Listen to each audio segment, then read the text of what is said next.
اعوذ باللہ من الشیطان الرجیم بسم اللہ الرحمن الرحیم الحمد للہ رب العالمین والصلاة والسلام علی محمد وآلہ الطیبین الطاہرین اللہم صلی علی محمد وآلہ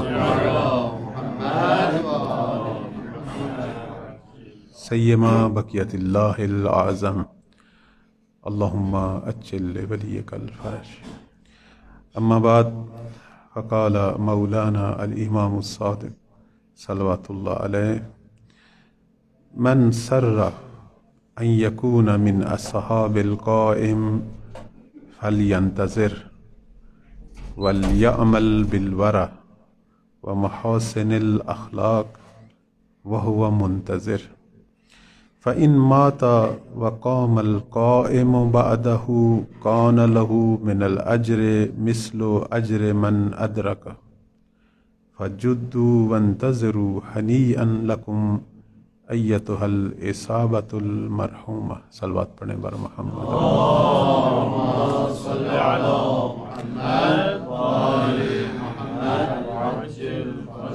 سب سے پہلے دعا تو یہ ہے اللہ کی بارگاہ میں پروردگار ہماری عبادات ماہ صیام کے یہ روزے ہماری دعائیں اور دوستان عزیز ہمارے بزرگان برادران طلاب اسکردو اور ان کے مسئولین کی یہ زحمت اپنی بارگاہ میں قبول و منظور فرمائے اور ہم سب کو حقیقی معنوں میں اس ماہ مبارک میں اپنی اصلاح کی اور ہمارے ذریعے امت کی اصلاح کی جو ہے ہمیں سعادت اور توفیق عطا فرمائے. ہمارے گناہ معاف ہوں اور اللہ ہمیں صحیح معنوں میں مولا کا خدمت گزار ناصر بننے کی توفیق عطا فرمائے. موضوع سخن چونکہ بحث اخلاقی بندہ حقیر کو فرمایا گیا کہ ایک بحث اخلاقی شروع کرنی ہے، تو آج کے زمانے میں کہ ہم امام وقت امام عصر علیہ السلام کے زمانے میں ہیں، ہماری تمام تر ابحاث جو ہیں وہ مولا کی طرف نسبت پائیں گی. ہمیشہ امت کے اعمال جو ہیں وہ زمانے کے امام کی منشا کے مطابق ہوتے ہیں، حتیٰ فقہی اعمال، حتیٰ ہمارے عقائد، حتیٰ ہماری اخلاقیات، ہماری تبلیغ، ہماری سوچ، ہماری فردی اجتماعی زندگی پر جب تک مہدوی رنگ نہیں ہوگا اس وقت تک ہم امت مہدی نہیں کہلائیں گے. آج جس ہستی کا دور ہے تو ہمارے اخلاق جو ہیں فردی اجتماعی حوالے سے وہ ان کی منشا کے مطابق ہوں کہ وہ ہم سے کس طرح کے اخلاق کا جو ہے وہ تقاضا رکھتے ہیں. یہ جو روایت آپ کی خدمت میں بیان ہوئی مولا امام صادق صلوات اللہ علیہ کا فرمان ہے کہ جسے سب سے پہلے کتاب شریف غیبت نعمانی میں جو ہے وہ بیان کیا گیا.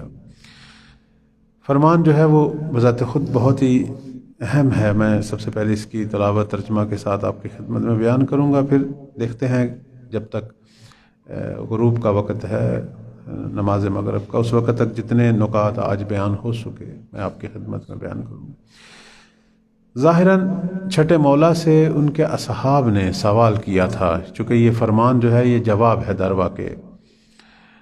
اس سے پہلے کہ میں اس کا ترجمہ شروع کروں ایک نقطے کی طرف آنا چاہتا ہوں، وہ یہ ہے کہ ہماری احادیث کے اندر بہت زیادہ سہم اور بخش جو ہے فرامین کی وہ چھٹے مولا امام صادق علیہ السلام کی طرف سے ہے کہ جنہوں نے مہدویت کو بیان کیا، یعنی احادیث سے مراد ہماری احادیث سے مراد احادیث مہدویت.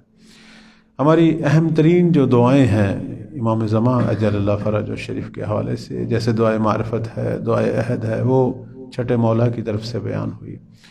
اور اسی طرح امام زمان کی معرفت کے حوالے سے، انتظار کے حوالے سے اور ظہور کے حوالے سے جتنی بھی گفتگو ہے اس میں ایک بہت بڑی مقدار جو ہے وہ فرامین امام ششم ہیں جو ہم تک پہنچے.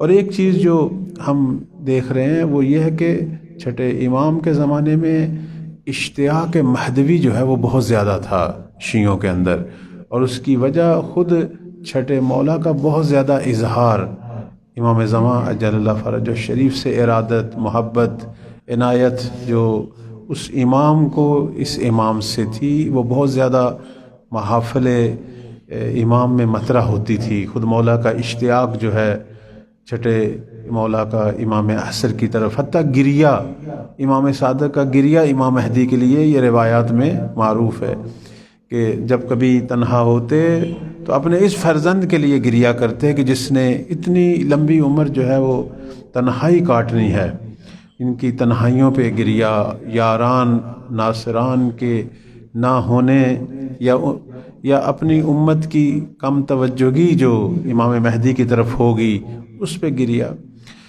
اس لیے آپ دیکھیں کہ ہمارا بھی یہ دل یہ کہتا ہے، ہماری بھی یہ آرزو ہے کہ ہم بھی کاش قائم کے زمانے میں ہوتے۔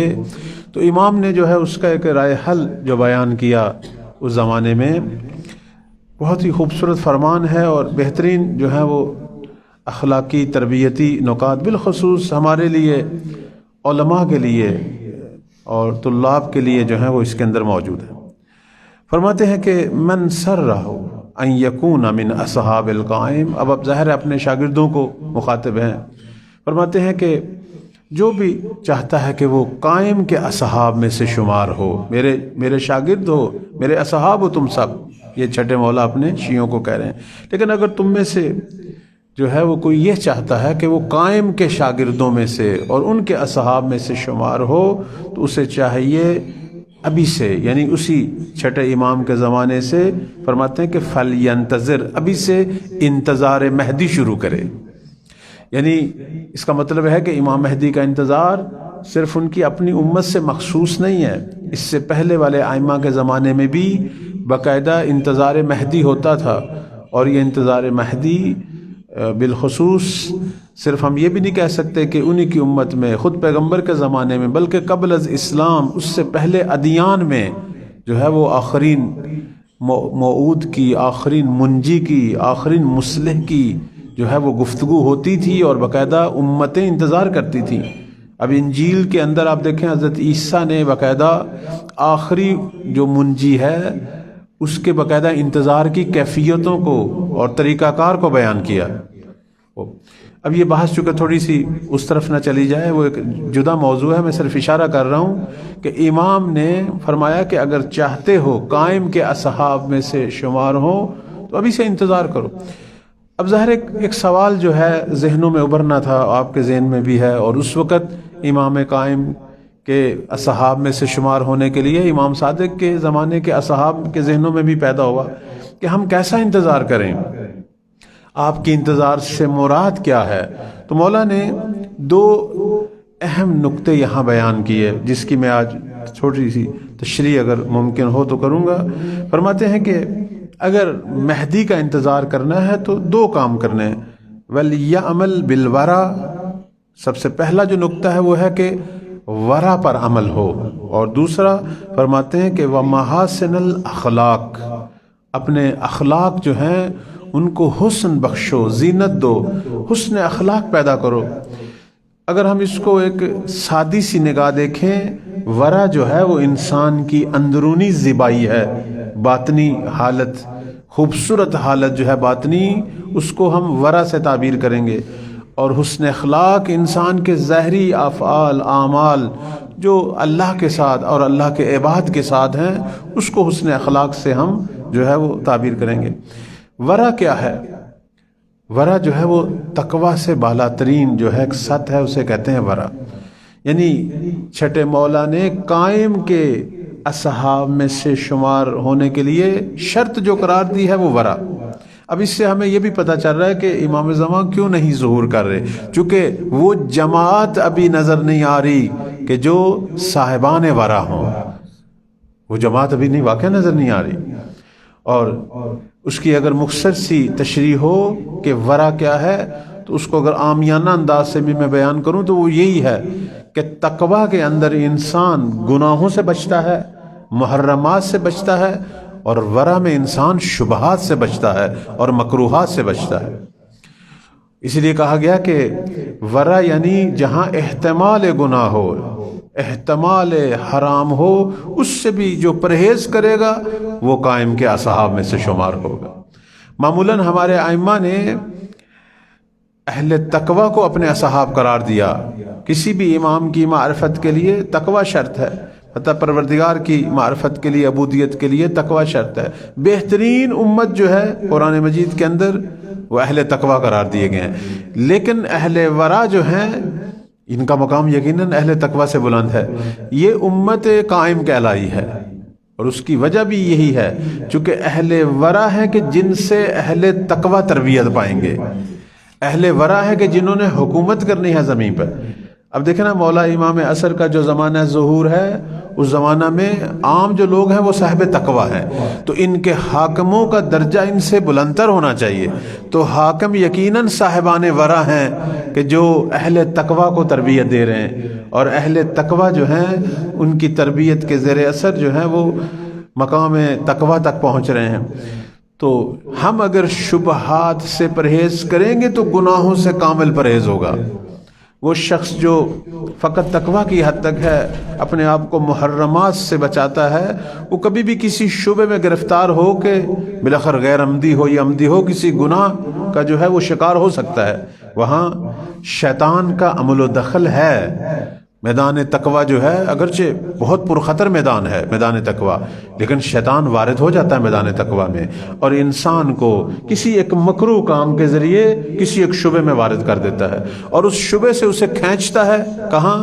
حرام کی طرف۔ مثلا ایک لقمہ جو ابھی اس کی نگاہ میں واضح ہے کہ یہ لقمہ حرام تو نہیں ہے، لیکن ایک شک ہے، احتمال ہے، اور فقہی اعتبار سے میں کھا سکتا ہوں، وہاں شیطان وارد ہوگا، اور وہی لقمہ جو فقہی اعتبار سے حلال تھا لیکن وضعی طور پر حرام تھا، اسی کے ذریعے اس کو باقی حرام چیزوں کی طرف جو ہے وہ کھینچ جائے گا۔ اس لیے کہا گیا کہ قائم کے جو اصحاب ہیں وہ تقوی سے بالاتر سوچیں، وہ مقام ورع پر کھڑے ہوں، یعنی اپنے آپ کو اس مقام پر لے آئیں کہ نہ کہ صرف میں گناہوں سے پرہیز کروں گا، بلکہ جہاں احتمال بھی ہو، چاہے دور کا احتمال ہو، میں اس سے بھی اپنے آپ کو بچاؤں گا۔ جو شخص یہ نگاہ رکھتا ہے دنیا میں، فرماتے ہیں کہ یہ قائم کے اصحاب میں سے شمار ہوگا۔ اب اس ماہ رمضان میں اگر ہم نے اپنے لیے دعا کرنی ہے، یا جب بھی ہمیں توفیق حاصل ہو حرم جانے کی، تو وہاں اپنے لیے صاحبان ورع میں سے شمار ہونے کی دعا کریں، وہاں اللہ سے مقام ورع کی کیفیت اور سعادت جو ہے اپنے لیے مانگیں۔ یہ سب سے بڑی اور سب سے اہم ترین دعا ہے جو ہمارے لیے۔ تو فرماتے ہیں کہ پہلی جو چیز ہے وہ مقام ورع ہے، اور اب چونکہ ہم یہاں سب اہل علم اور طلاب عزیز موجود ہیں، ایک عالم کی شان بھی یہی ہے کہ وہ مقام ورع رکھے، ورنہ وہ اچھا مبلغ ثابت نہیں ہو سکتا۔ ہم اہل علم جو ہے ہمارا یہ وظیفہ ہے کہ ہم صرف اپنے آپ کو حرام سے نہ بچائیں، مکروہات سے بھی بچائیں، اور آپ کی خدمت میں شبہات سے بھی بچائیں۔ اس لیے آپ دیکھیں کہ علماء کے لیے خصوصی تاکید ہے کہ وہ جو چیز عوام کے لیے مباح ہے ممکن ہے آپ کے لیے حرام ہو، آپ اس سے اپنے آپ کو بچائیں گے تو عوام حرام سے بچے گی۔ اگر عالم مکروہات کا شکار ہوگا تو عوام گناہوں کا شکار ہوگی، وہ محرمات میں آئیں گے۔ تو عالم جو ہے جس نے تبلیغ کرنی ہے، جس نے ہدایت دینی ہے، اس کے لیے ضروری ہے کہ احتمال گناہ سے بھی اپنے آپ کو بچائے۔ دوسری جو صفت بیان ہوئی محاسن اخلاق، فرماتے ہیں کہ ظاہری اخلاق بھی ان کے اندر ہو، مثلا سخی ہوں، مثلا شجاع ہوں، اہل جو ہے وہ امانت ہوں اور اہل صداقت ہوں، ان کے بلاخر گفتگو جو ہے وہ غیبت، تہمت، گالی، فحش ان چیزوں سے پاک ہو۔ اس لیے آپ دیکھیں کہ عصر ظہور میں امام عصر کے جو اصحاب نظر آتے ہیں، جو روایات میں البتہ نظر آتے ہیں، ان میں یہ دونوں کیفیت ہیں، مقام ورع بھی ہے اور حسن اخلاق میں بلند ترین درجات پہ فائز ہیں۔ مثلا میں اس کی مثال دیتا ہوں، ظاہراً یہ فرمان جو ہے وہ ہمارے مولا امیر المومنین صلوات اللہ علیہ کا ہے، فرماتے ہیں کہ قائم کے جو اصحاب ہیں، اب مقام ورع کی جو کیفیت ہے ان کی، فرماتے ہیں کہ قائم کے جو اصحاب ہیں ان کے جو قلب ہیں، ان کے جو دل ہیں، فرماتے ہیں کہ زبر الحدید، وہ لوہے کے فولاد کے ٹکڑے ہیں، یعنی مقام ورا میں جب انسان پہنچتا ہے تو پھر ایک ایسی وادی میں داخل ہوتا ہے کہ جب شیطان کے نفوذ کے تمام راستے بند ہو جاتے ہیں. جیسے لوہے کی دیوار میں سوراخ کرنا آسان کام نہیں ہے، اس لیے کہا گیا ہے. البتہ یہاں یہ ذہن میں نہیں لانا چاہیے کہ شقاوت یا بے رحمی ہے، نہیں. در مقابل نفس امارہ، در مقابل وسوسہ شیطانی، در مقابل خواہشات نفسانی، یہ زبر الحدید ہیں. یعنی اب یہ اللہ کی عبودیت میں اتنے پختہ ہو چکے ہیں کہ اب کوئی دنیا کی شیطانی طاقت یا ان کے اندر کا نفس امارہ جو ہے اب ان کی توحید اور عبودیت کو توڑ نہیں سکتا. یہ ان کے مقام ورا پر فائز ہونے کی نشانی ہے. اور اس کے بعد ظاہری اخلاق کے حوالے سے آپ کی خدمت میں عرض کروں، یہاں تو یہ فرمایا گیا کہ منتظر محاسن اخلاق رکھے، لیکن اگر اس کی عملی تصویر دیکھنی ہے آئیں عصر ظہور امام قائم کے جو اصحاب ہیں ان کی صفات پڑھیں. ان کی صفات کے اندر یہ سارے ظاہری اخلاق موجود ہیں. بس میں اس کی ایک مثال آپ کی خدمت میں پیش کرتا ہوں، اور یہ مثال اللہ کرے ہماری اس وقت ہم اہل ایمان بالخصوص اہل علم کے اندر ہو، جو کہ نہیں ہے.